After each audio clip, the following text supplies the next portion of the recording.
Ethics is something that you talk about in the book. You talk about the origins of morality. There's a chapter in Outgrowing God called "How Do We Decide What Is Good?"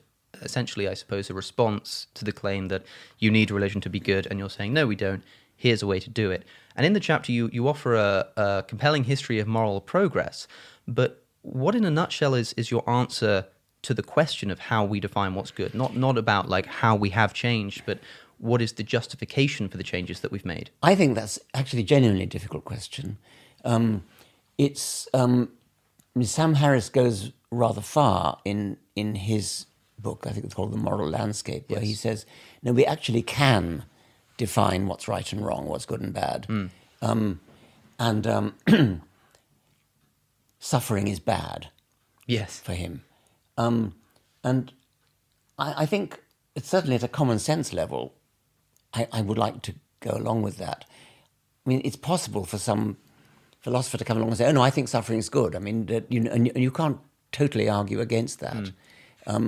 I just think it's a horrible thing to say, and I think most people would agree that it's a horrible thing to say. But then I must say that slightly rings of when people say like, yes, you could come along and say there's no God, but I think that's a fairly horrible thing to say.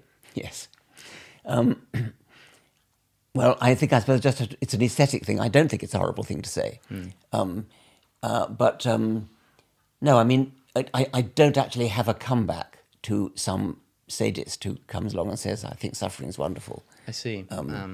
So what if it were the case that somebody is using some kind of sadistic bent that they have in order to justify some religious morality? How are you going to communicate to that person that what they're doing is wrong? I think that such a person would be quite rare. I'm not sure. I think I'd rather devote my attention to decent people. Because you speak of when you open the chapter about morality, you talk about.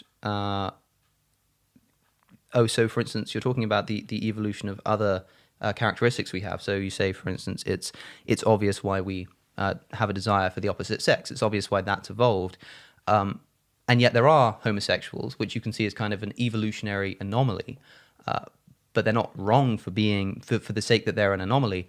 But if you're going to say that moral values have evolved as well, in the sense that we've evolved a desire for the opposite sex and we've evolved a desire for pleasure and for well-being, then if somebody is similarly anomalous and just happens to believe that no, suffering is good, pain is good, then how can we say that is wrong or bad if an anomaly in sexual preference is not wrong or bad?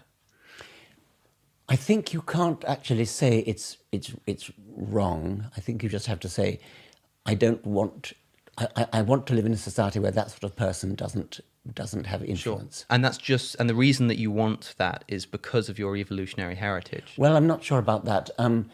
If we come back to suffering again, homosexual behaviour doesn't do any harm. It doesn't hurt anybody. It doesn't cause any suffering.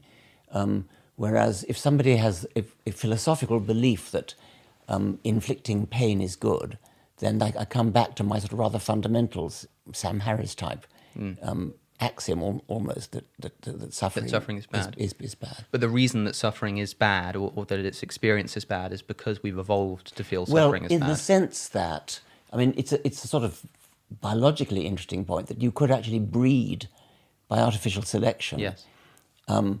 Animals that like to be that like what we would think of as suffering. I mean, it's never been done, but when you think of what pain is about, it's a mechanism in the brain to teach the animal not to repeat some action which causes pain. Yeah. Well, and there's obviously a very good reason for that.